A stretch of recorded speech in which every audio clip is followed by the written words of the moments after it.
Maligayang buhay mga kapatid.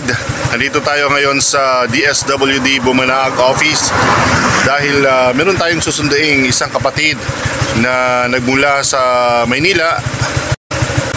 Tayo ay masaya at finally he will be with us upang makapiling ang kanyang pamilya.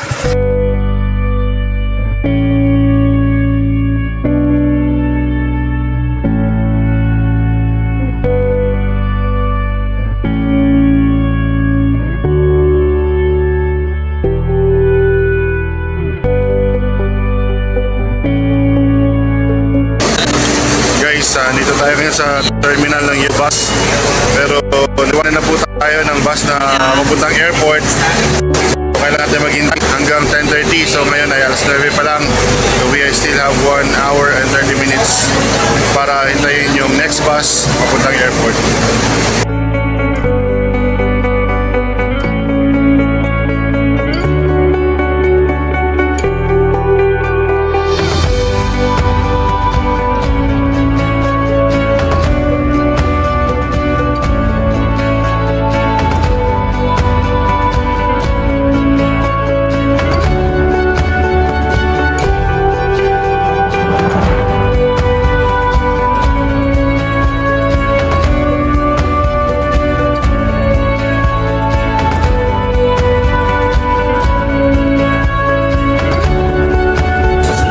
Guys, nandito na tayo ngayon sa loob ng bus at yung nasakyan natin ay 2 stops na bus going to Jensan from dadaan pa siya ng Pulumulok at saka Tupi.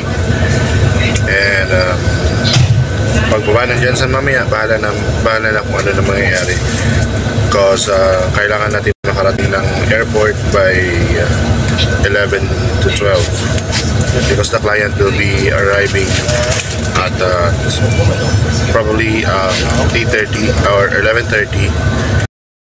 Ito. Thank you. Mga biyahe, bumili muna tayo ng itlog ng pugo for 50 pesos. Nakikita naman po sa mukha. Itlog, di ba? Para may makain-kain tayo habang bumabiyahe.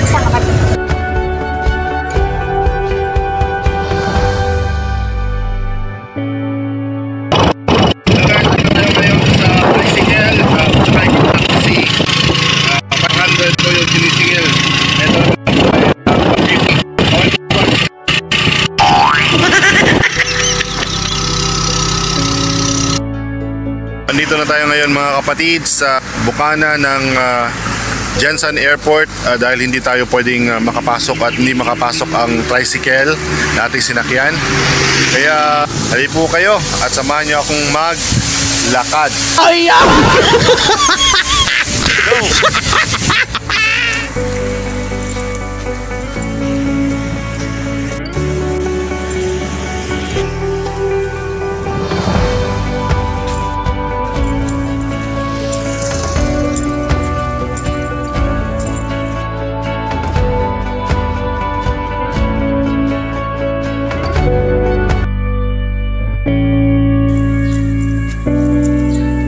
Morning, sir.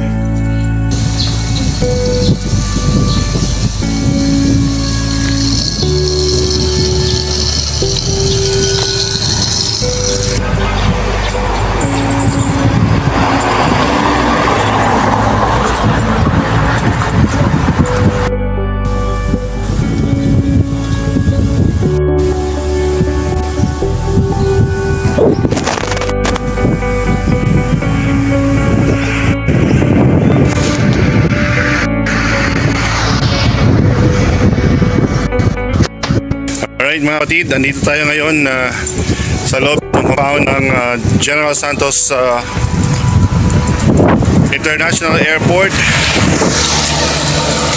at wala tayong sasakyan kaya kailangan maglakad. Malapit lang naman po yung lalakarin hanggang doon.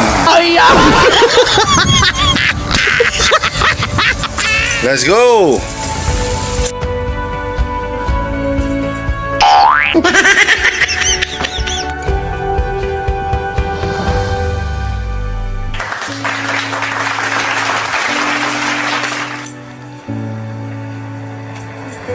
Aww.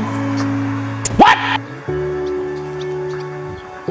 Damn!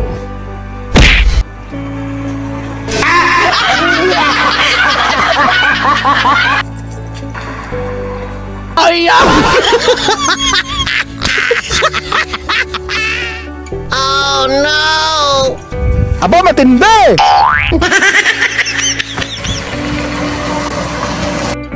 Medyo hinihingal ng kapatid nyo. Aww. Ang layo pala. Ay! Ay!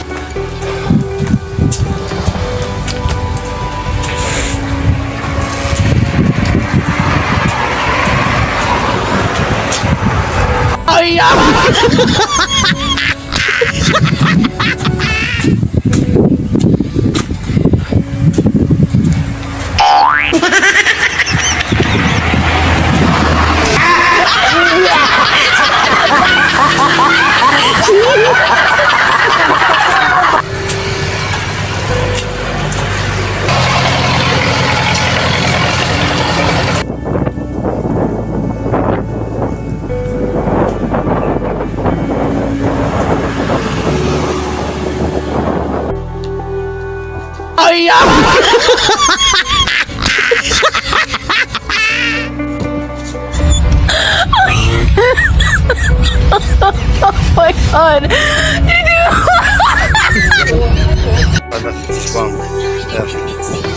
Nota ka nag-uli 5 kilo ba? Layo, di ka.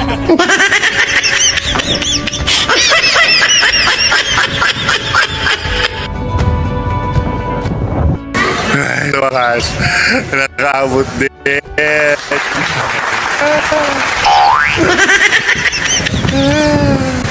Mga kapatid, nandito tayo ngayon sa waiting area na General Santos International Airport. Kasama ko po ang aking kasamahan sa pag-abot program DSWD at ang local LGU counterpart from General Santos upang abangan po si Tatay Usman sa kanyang pagbabalik dito sa Mindanao. Kasama po ang kanyang pamilya, ang kanyang anak mula sa unang asawa at ang kanyang mga apo. Umaga po sa ating lahat. Ako po si David Albaracin po, ang current Social Welfare Officer 2 po ng Pag-abot Program DSWD. So, nandito tayo po ngayong umaga sa General Santos Airport po para sunduin na isang kliyente natin po, si Tatay Osman Makarambon po, na benepisyaro ng Pag-abot Program. Samantala, upang maibsan ang mga walang permanenteng tahanan, inilunsad ng DSWD ang Oplan Pag-abot Program. Ito ay isang makabuluhang inisyatibo na tunay na nagpapakita ng malasakit at pagsisikap ng DSWD na matulungan ang mga individual, bata at pamilyang naninirahan sa lansangan. Ang programa ay naglalayong magbigay ng mga sumusunod na suporta at serbisyong pangkalusugan at pang-edukasyon. Pagbabalik sa lugar ng pinagmulan. Ang mga individual at pamilya ay binibigyan ng pagkakataong makabalik sa kanilang mga lugar na pinagmulan kung saan sila mas may suporta at mas kilala ang kanilang kapaligiran. Paglipat sa malapit na lugar sa Metro Manila. Para sa mga nais manatili sa kalapit na lugar ng Metro Manila, may mga opsyon din na nailipat sila sa mas angkop at ligtas na tirahan. Pansamantalang tirahan. Ang mga transitional facilities ay nag-aalok ng pansamantalang tirahan habang naghahanda ang mga benepisyaryo sa kanilang permanenteng matutuluyan. Pangmatagalang residential centers. Ang mga individual at pamilya, lalo na ang mga batang walang suporta mula sa pamilya, ay maaaring ilipat sa mga pangmatagalang residential centers. Foster families and adoption. Para sa mga batang walang magulang o tagapag-alaga, layunin ng programa na maghanap ng permanenteng pamilya sa pamamagitan ng foster care o adoption. Ang Oplan Pag-abot ay hindi lamang isang simpleng outreach effort. Ito ay isang komprehensibong interbensyon na gumagamit ng multidisciplinary approach sa case management. Sa pamamagitan ng planadong outreach efforts, regular na pagbibigay ng mga serbisyo sa mga transition homes at mga community-based facilities, ang programa ay nagbibigay ng proteksyon sa mga individual at pamilya mula sa iba't ibang panganib.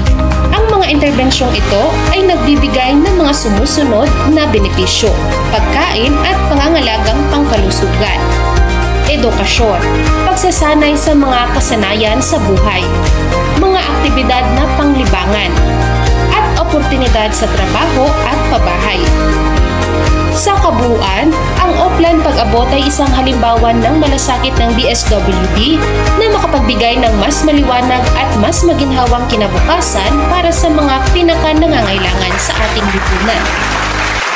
Ako po si Vidal Macarambo, tatay ko si Usman Macarambo. Kami ay masaya ngayon dahil makakauwi na siya at makakasama namin siya ngayon. Kami ay nagpapasalamat sa Pag-abot program ng DSWD. Salamat kay Pangulong Bongbong Marcos, kay Secretary Rex Casalian at saka kay Ardin Noel Cabalian. Po ipagpatuloy niyo ang magandang programang ito. Mabuhay kayo. Pumunta po siya ng Manila para hanapin po ang asawa niya. Pangilang asawa po? Pang-12 ata po. Pang? 12 na asawa. So, nahanap po ba niya ang asawa niya doon? So, anong ginawa niya doon sa Manila?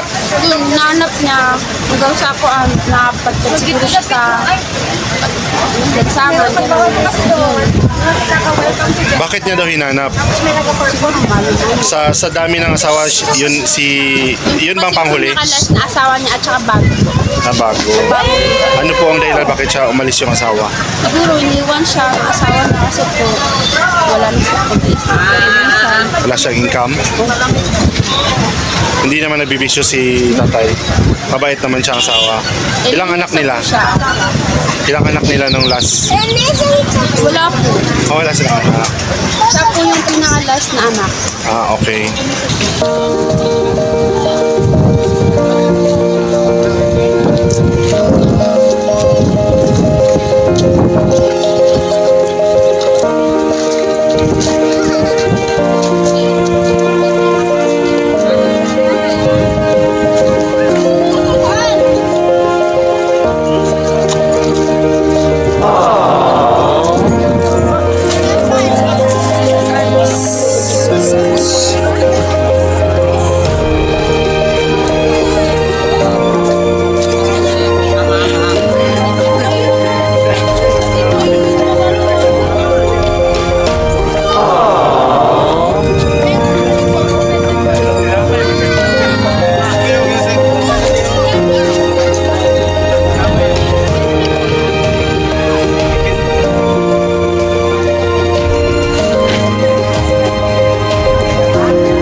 Pati Maharambon, Taga taga Maray City.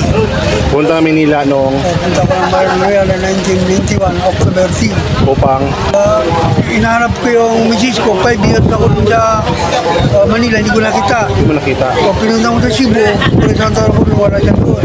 Pinunta ko sa Ilocos City, Ilipinas, wala rin siya doon. Pinunta ko sa Manila, sobra 5 years, wala, hindi ko nakita. Saan ka po nakatira sa Manila nung pagpunta mo?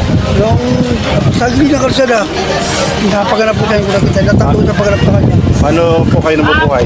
Ayun, nagpipila.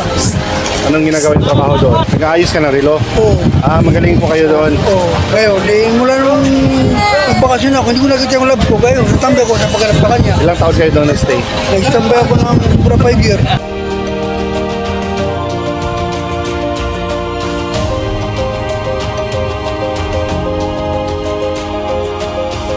Sinasabi mo ako, ay, ako niya sa pamangkin. Ah, o, di ba na? Ako, wala. Pustahan kayo? Hindi kasi alam ni sir kung ano yung gender no. Oo, tapos hanggang Wala na ba? Yung talo magpa-Jollibee. Ay po. Ay ma. Buntag. Buntag pa ba? Ito na. May paningod to. Uy! Wow, nag-ready sila.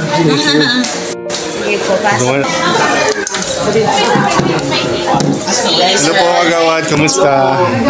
Ang ganda pala nakagawad niyo dito. Serious nila kasi from time to time, nagbabago kasi ngayon sabi sila ng ganito yung gusto nila. After a month or after a week, iba na naman yung gusto nila. So yung ginagawa namin in our end, nag-random kami, nung assessment ay monitoring kami. Saka pag ma-finalize na namin na yun talaga yung gusto ng client, nagkakandak na kami ng captain. Tapos saka na po kami mag-payouts naman ng gusto live or anong packages yung pipiliin ni tatay. Na-mention naman po is pwede siya sa livelihood or pwede din siya sa employment. 30 po. Yan tatay, ano ha? Meron din pong plano sila, ma'am, na baka bilhan ka daw po nila nung higaan. Tapos yung pera tatay, hindi yan para, baka iinom mo yan tatay ha? Baka makita mo mga kaibigan mo, matagal mo nang hindi nakikita at magpainom ito. Chicks. Ito po ay ano nyo. Bili mo na ng gamit tayo ha, para mahigaan ka mamaya. Baka matulog kang nakatayo. Ay! Yan na yung gamit. Alhamdulillah Rabbil Alamin. Peace be to God, the Lord ng DSWD. Alhamdulillah. Alhamdulillah.